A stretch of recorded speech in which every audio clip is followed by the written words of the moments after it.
Have you heard all of the commotion circling Fluval right now? When I first heard the news, I knew this was going to be big. The brand new reimagined Aquaclear filters are available to buy right now, and if you're interested in them, doubtful of these filters, or just want to learn more about this powerhouse of a filter, then stay tuned because in this video, I'm going to unbox the new filter, review and compare all of the parts against my still running 10-year-old Aquaclear filter, and then I'm going to run several tests to put an end to all the misconceptions and false rumors that have been circling around the web. So let's get right into it.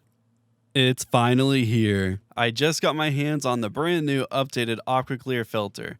I've been so excited for this launch, so let's see what we have inside the box. And as a side note before we get started, this video was not sponsored by Fluval, and this was paid completely out of my pocket. Now that I've got the plastic wrap off, let me show you everything that's on the outside of the box. They have a lot of good graphics and specs listed, so you have a good idea of what to expect when you're looking at this in the store. After you open the box, the first thing you're greeted with is this warranty card that you'll want to put somewhere safe. These new Aquaclear filters come with a 3-year warranty that extends to 5 years when you register it online. Underneath the warranty card, you'll find the useful quick start guide. And don't worry, if you lose this, there's an electronic version on the Fluval website.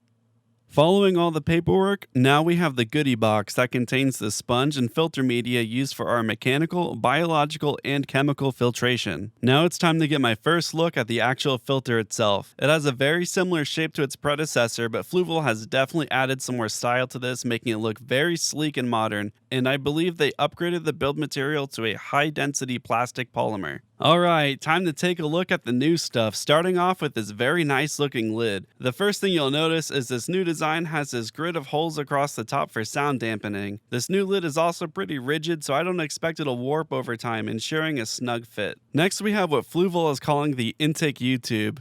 Now that sounds familiar. This is what connects the intake in your aquarium to the filter on the back of your aquarium, and it's also used to adjust the filter's flow by moving the lever left for faster and right for slower flow. Now we have the newly designed intake stem. There's a few things I want to say about this, but I'll cover that when I compare the new parts to the old Aquaclear parts in just a minute or two. This is the extension tube, and this is technically a new part the old Aquaclear filters didn't have. This part extends the intake tube's total length. This is useful if you have a taller aquarium and you're trying to get the bottom of the intake as low as possible in your aquarium. But again, I'll cover more of this shortly, so keep watching. And here is one of the most popular new items a lot of people have been talking about. This is the intake pre-filter sponge that comes with the brand new Aquaclear filters. It's a nice medium coarseness sponge with holes large enough to let debris in, but small enough to not let shrimp or small fry through. Finally, the last thing inside this new filter is the massively updated media basket. The first thing that stands out is how much more water will be able to flow through these larger holes on the basket and into the sponges. The next big thing are these dividers that are on the inside of the basket. These are mostly used to hold the sponge in place, but don't worry, I'm going to get more into that just shortly. Now that I've hit everything inside the filter, let's look at two things on the outside of the brand new Aquaclear filters. First of all, there's an all-new redesigned pump that's made in Italy. According to Fluval, the re-engineered rotor configuration enables smoother rotations, reduced vibrations, and a quieter operation. And the last thing we have left is just the smallest part here. This is the leveling adjuster. This is used to push the bottom of the filter away from the tank to level the filter itself. Pretty self-explanatory.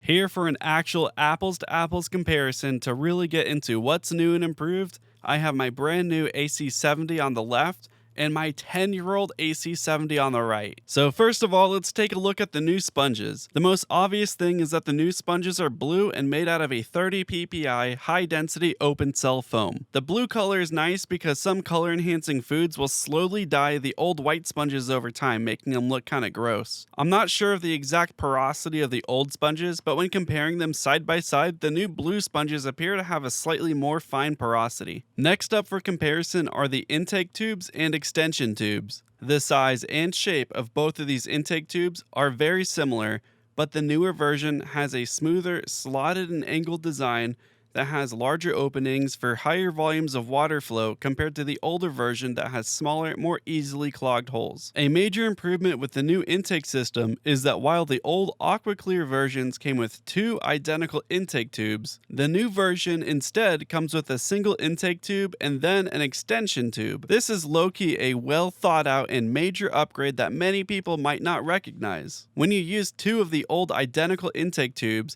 the upper tube still has the grate at the bottom that is now in the middle of the whole intake. In my experience, I would get a large algae buildup, and sometimes leaves and dead plant stems would sometimes make their way past the first screen just to get clogged by the second screen, and then it's all stuck in the middle of the tube, and this drastically limits the flow. By using the new single intake tube and then the new extension tube combination, there's zero flow restriction inside the entire length of the intake, and you don't have to worry about clogs because you have the pre-filter sponge on the bottom. The next and one of the biggest improvements is the brand new U-tube design. Again, the shape is similar to the old U-tube design, but the front section of the tube is significantly lower and the bridge section of the tube has a much larger volume. These 2 changes alone help the water more easily flow towards the pump housing when you're first priming the filter. The absolute biggest complaint with the old Aquaclear design was the filter restarting after a power outage. I think these 2 design changes on the U-tube are a big reason why this new filter absolutely does restart after power outages.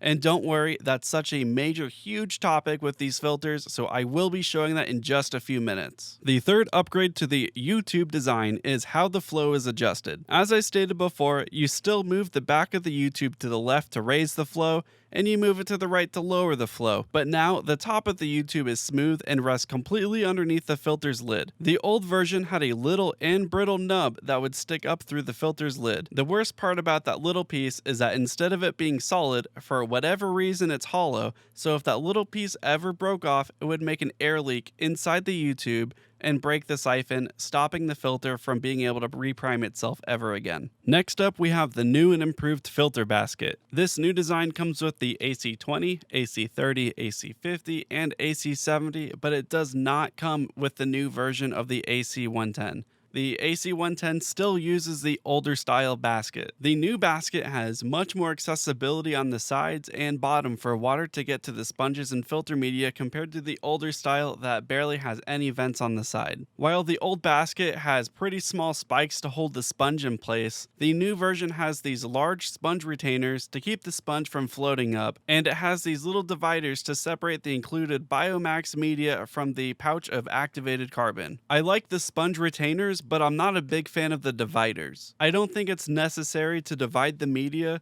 and I personally would want to just put a big bag of filter media on the top without the dividers getting in the way. Some other people that I've talked to have said they would want to use extra sponges, so they would have to cut slots in the sponges to get them to fit now with the dividers in place. As I hinted just a second ago, another big complaint with the old Aquaclear filters is that when the sponges start to fill up, sometimes they'd get pushed up by the water, pop the lid off the top, and lift the entire basket assembly out of the filter. One side of the basket is not really secured at all, and it would be the first to slide up, and then the other side is just barely secured, and it just needs a little bump or just a small amount of pressure to pop off the clip, and then the whole basket will just completely rise up. With this new design, there is a positive retention on both sides of the basket, firmly holding it in place. You can even lift the entire filter up by just the basket and shake it around. You can still pop off one side of the basket out of its little retention clip kind of easy, but it's still way stronger than the old design, and I don't see it being that big of a problem.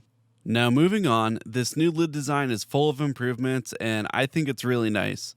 The old lids felt kind of cheap and thin, and these new lids are much more premium feeling and stylish. Because the old lids were thin, they would warp over time, making them less secure on the filter, which would also make them easier to pop off if that filter basket were to lift up like I said before. Many times the lids would just get loose enough to vibrate and rattle, and that made a lot of noise, but I can't really see that ever happening with these new lids. As I mentioned before, there's a bunch of holes added to the new lid which break up all the noise coming out from the filter, and it's just a fix to many of the old complaints. Another difference is that the flow adjustment is now completely underneath the lid instead of having a hole for it on the left side. This might be a con for some people because now you have to remove the lid just to adjust the flow, but you're probably not adjusting the flow that often, and it's really not that big of a deal just to lift the lid for a few seconds, but it is something to keep in mind. The absolute biggest thing that everyone seems to bring up is how the Aquaclear filters don't restart after a power outage. Well, Fluval themselves posted a video on their Facebook page proving that it does restart. As much as I would like to trust the group that's selling the product, I'm going to test it here for everyone. I'm not going to cut anything out of this clip, but I will fast forward the footage. In their video, they unplug the filter for about 10 minutes straight and then plug it back in and show the filter turning back on right away. So that's what we're doing here now. It's a very easy test that you can recreate yourself if you decide to not even believe me. So here around the 10-minute, 10-second mark on the timers when I start to plug in the filter, and you can see right away that the filter starts sucking water up and the water level inside the tank goes down, and that's the filter priming itself all on its own. If you weren't at home and your power went out and then came back on later, this filter will restart on its own as long as the water level isn't too low, according to Fluval. Well, how low exactly is too low? Don't worry, I'm here to test that out for you too. So first I wanted to see how low I could drop the water level without the filter shutting off. So I started siphoning out water while the filter was running. To my surprise, the filter kept running with the water level all the way down to the intake sponge. Now for the power outage test. So now I unplug the filter and let's see if it's able to restart itself all on its own with the water level down this low. Well, it's not going to work, and I'm going to show you why.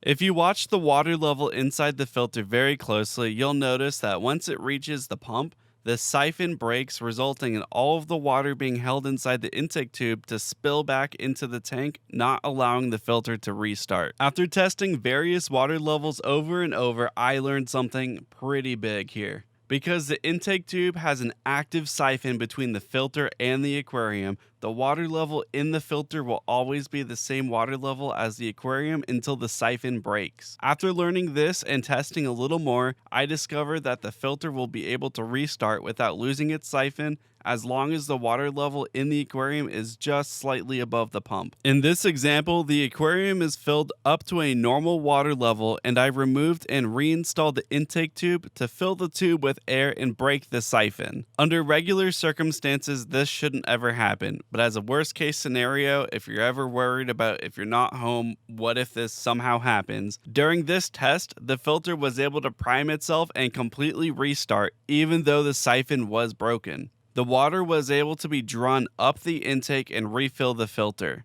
This close-up shot shows how the new version of the U-shaped intake bridge is a much better design for creating that siphon that we want. If you're interested and want more information on the new Aquaclear line, I'll leave a link to the product page in the video description down below. I put in a load of work while testing this new filter and getting this video out to you as fast as I could, so if you made it to this point in the video, I absolutely appreciate you. Thanks for watching, and I'll see you in the next one.